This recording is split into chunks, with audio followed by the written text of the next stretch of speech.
Ang mga narcissist ay smart at ang pagiging smart ay sexy.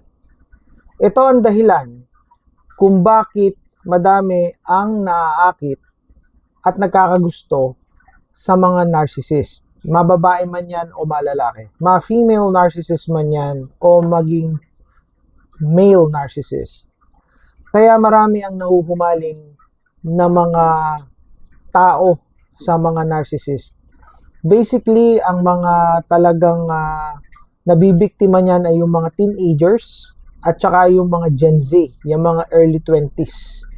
Kasi yan yung mga age or yung mga tao na naghahanap ng ganitong klase ng characteristics. So, kapag nakita nila na smart yan, para sa kanila, sexy yung pagiging smart. Matalino, intelligent. Basically, ang mga narcissist, no, hindi ko nila lahat, ay mga tuloy-tuloy ang pag-aaral nila.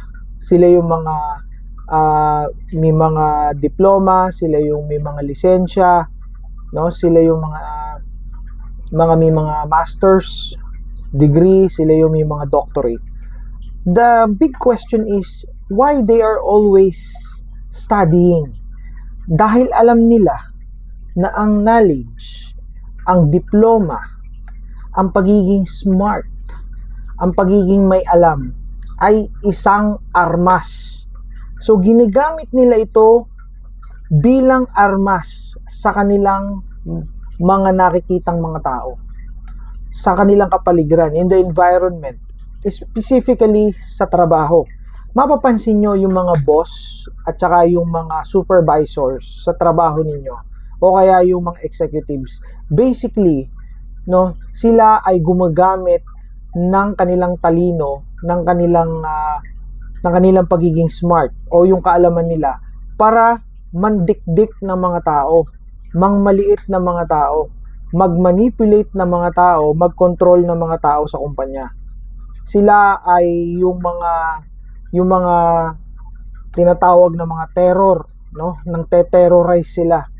And basically, ang mental health ng mga empleyado ay nasisira dahil sa mga ganitong klase ng mga bosses or mga managers. So ito ay mga narcissistic na mga tao.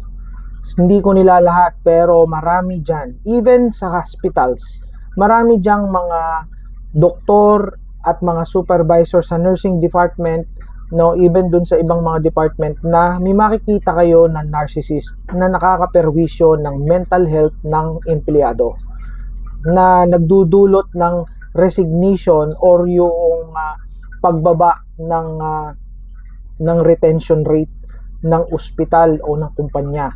Resign ang mga tao. That is because of these characteristics. When it comes to relationship, ito din ang ginagamit ng mga boyfriend ninyo, ng girlfriend ninyo, ng husband ninyo, ng inyong wife na weapon, yung pagiging smart nila, para kayo ay i-gaslight, para kayo ay maliin, para sila lagi yung tama, for you to be controlled, for you to be manipulated, at for you to be abused. So, yung pagiging smart nila, weapon yan. Sila, pag pinag-usapan natin ang career, magaling sila sa kanilang career. Magaling silang kumita ng pera. Sila yung mga doktor, sila yung mga engineers, sila yung mga attorneys, no? Sila yung mga politicians, mga leaders, no? Pero sa kabila ng kagalingan nila sa kanilang career, siya namang ikinasama ng kanilang performance sa pakikipagrelasyon. Dahil sa relationship, ang kailangan mo ay empathy. Kailangan meron kang empathy because nabulol na no?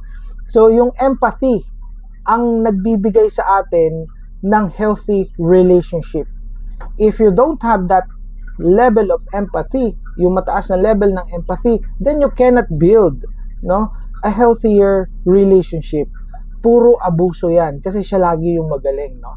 So basically, they are good in their career because they are smart people, but when it comes to relationship, they are poor in building relationship.